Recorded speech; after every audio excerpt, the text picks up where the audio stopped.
Oh, hey, my name is Jen. I'm a stand-up comedian. And I also create and pitch reality TV shows. What if it's a crockpot competition show, you know? It's like a really exciting 20 minutes, and then it's just 4 hours of waiting on low. You know, call it crockheads, or under pressure, pressure cookers, under pressure. Along the way, I find and meet some pretty interesting people that I think you should know about. So I'm interviewing them here on the internet. Get in. We're probably going down a rabbit hole.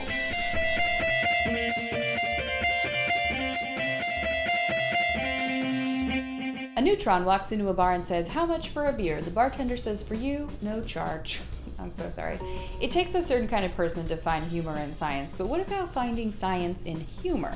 Why do we laugh? What makes us laugh? And why don't men on the internet think I'm funny? To find out, I talked to Peter McGraw, a professor at CU Boulder who founded the nation's only humor research lab, also known as HURL. And a lot came up.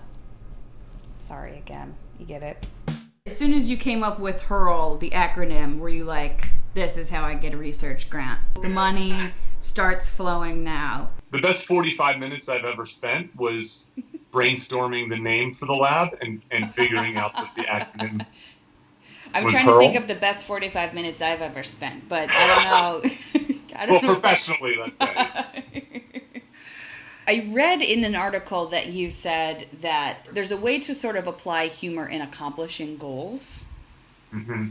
I'd love to, I'm just going to take some notes while you tell me more about that. Just for my own curiosity, how can I do that?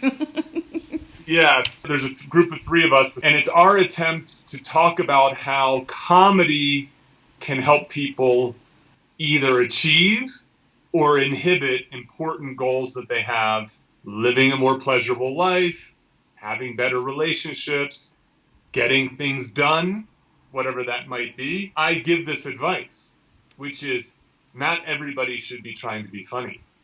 It actually depends on how skilled you are. Yeah, I think I should bring you around to some open mics with me in Los Angeles.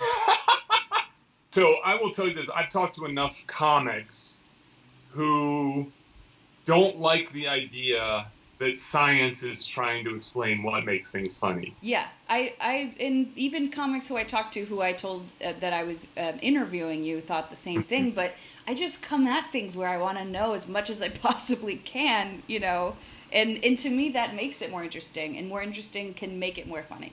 Comedy has been done a particular way for a long time, and it gets perpetuated by the entertainment industry, and it gets perpetuated because, like, if you want to become a stand-up or an improviser, these are the things that you do. So to me, there's two exceptions in stand-up today that are really striking. So the first one is Three Mics, Neil Brennan's recent special on Netflix. Yep. So I interviewed him for my podcast. Oh, cool. And we talked at length about one of the mics, which was called Emotional Stuff. Yeah. It's the least funny part of the show, but it's the best part of the show. Yeah. And then the second one is Nanette, which starts off as a stand-up show, first half, and then gets very serious. Yeah. I think those are two examples that show that stand-up doesn't have to be traditionally stand-up to be good. There has to be enough laughs, but you can get serious, and audiences can appreciate it. Do you almost feel like there is, I don't know, I think I might have this theory that there's almost like a richer laugh, or like a more earned laugh, because of the catharsis that comes from when you finally get the laugh? There's what I call ha-ha and aha. So ha-ha is what we tend to study in the humor research lab.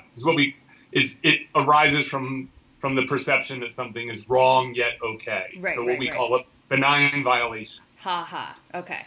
Ha-ha.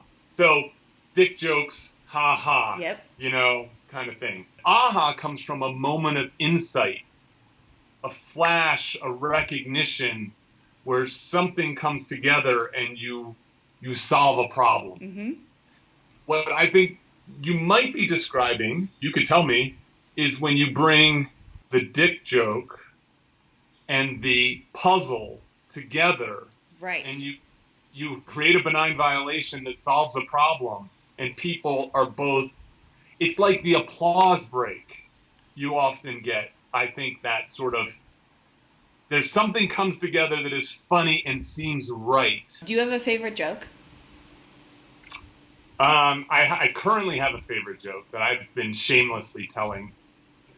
I love it. Let's hear it. How many hipsters does it take to screw in a light bulb? I don't know. What is it? It's an obscure number. You probably wouldn't know it. That's good. That's good. That's enjoyable. It's like just the right amount of stupid. It's cheap. It's a cheap joke, but I do. Who doesn't like making fun of it? It's cheap and great. You can find out more about haha moments, aha moments, the current climate of stand-up comedy, and how women are really changing the game, all by clicking on the link for our whole interview below. Until then, I'll see you around the internet.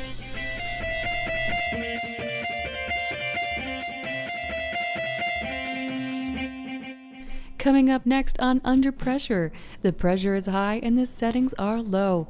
Which stew will stand the test of time? And I do mean THYME.